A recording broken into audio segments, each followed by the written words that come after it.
Ներքաղաքական ասելով նկատի ունեք ադրբեջանական մթնոլորտը քաղաքական։ Այո, որովհետև այս դատավարությունները նախ Հայաստանը գնում է ընտրությունների։ Այո։ Սա որպես արտաքին գործոն ենք մենք դիտարկում, ներքաղաքականի տեսանկյունից կարևորը այն է, որ օրակարգային բազմաթիվ հարցեր Ադրբեջանում եւս շեղվում են այս դատավարությունների քննարկումների ֆոնին եւ մյուս կողմից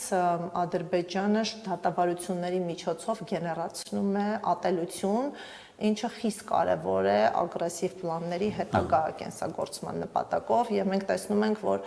ադրբեջանական օրակարգից հայերի նկատմամբ ատելությունը դուրս չի գալիս եւ այս քաղաքականությունը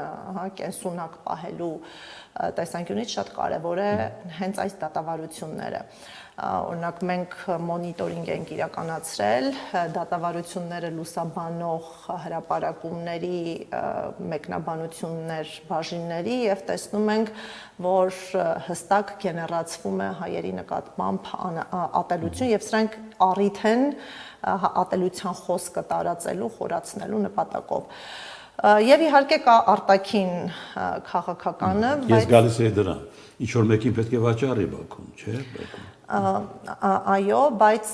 կարծում ենք այդ վաճառքը էապես կապված է հենց խաղաղության փաստաթղթի ստորագրումից։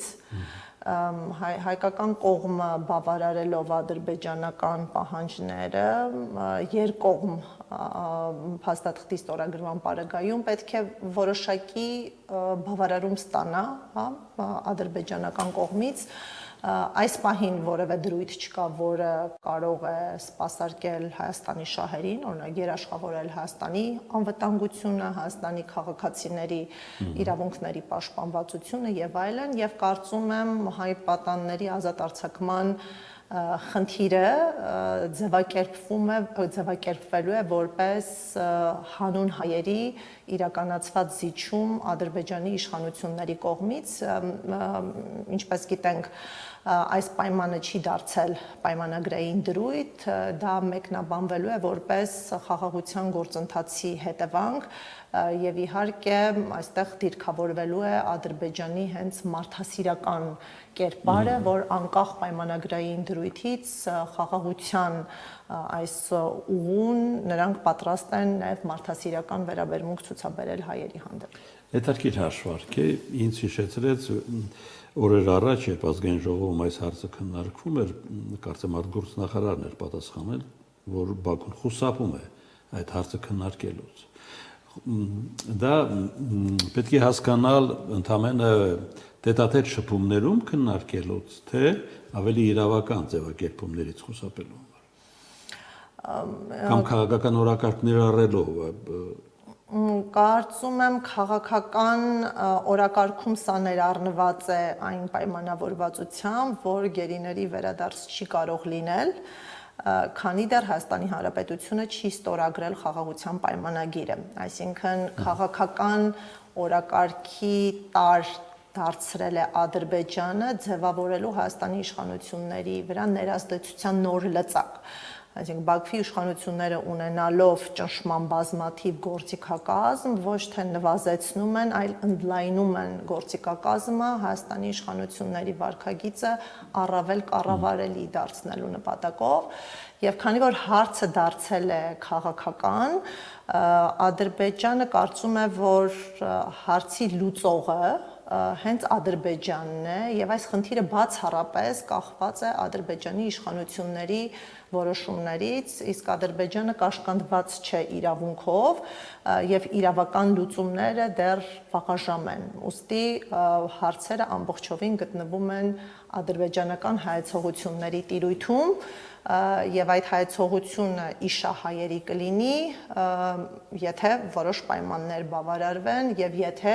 Բաքվի իշխանությունները ցանկանան բարեհաճ վարվելակերպ մոտեցում ցուցաբերել հայերի նկատմամբ, իսկ հայերը պետք է ջանասիրություն ցուցաբերեն արժանանալու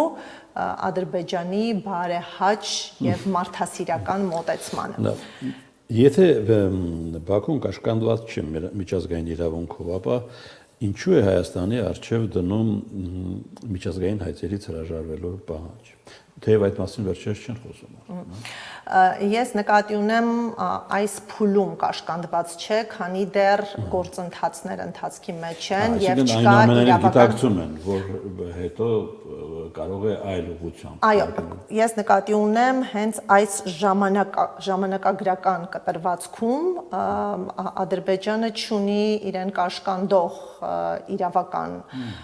վերջնական պարտադիր ակտեր, այստեղ կան միջանկյալ ակտեր, որոնք այո, որոշակի չափով անտեսվել են Ադրբեջանի իշխանությունների կողմից, քանի որ նրանք ունեն այդ քաղաքական պոտենցիալը հակազդելու միջազգային իրավունքին, բայց հասկանում են, որ սա սպառվող ռեսուրս է, եւ նաեւ այստեղ գործի են դնում հենց ժամանակային գործոնը։ Վստահ եմ, որ նրանք ունեն հաշվարկ, որ օրինակ 3 կամ 4 տարի անց լինելու են բազմաթիվ դատական ակտեր, որոնց հակազդելը արդեն իսկ մեծ բեռ կդառնա Ադրբեջանի իշխանությունների համար, ուստի նրանց գործելակերպի ազատությունը հենց կարևոր է այս ժամանակային հատվածում։ Հենց ապօրինի դատավարության վերաբերյալ նույնպես։ Այո, ապօրինի դատավարությունների հարցը եւս միջպետական եւ անհատական գանգատների առարկա է, եւ այն, որ ադրբեջանական իշխանությունները վախենում են իրավական գործընթացներից, վկայությունն է խաղաղության պայմանագրում հատուկ կետ նախատեսելը, մենք վստահ ենք, որ այդ կետը ներմուծվել է հենց ադրբեջանական իշխանությունների թելադրանքով։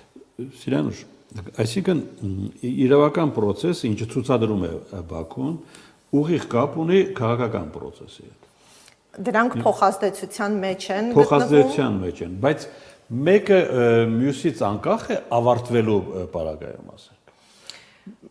Արտաքին քաղաքական կոնյունկտուրան այնպիսի բան է, որ կարող է մի քանի օրում փոխել ամեն ինչ եւ Բաքուն եւ Երևանը հայտարարեն, ինչպես հայտարարեցին, որ մենք ստորագրել ենք համաձայնեցված տեքստը։ Հայտարարեն, որ այսինչ օրս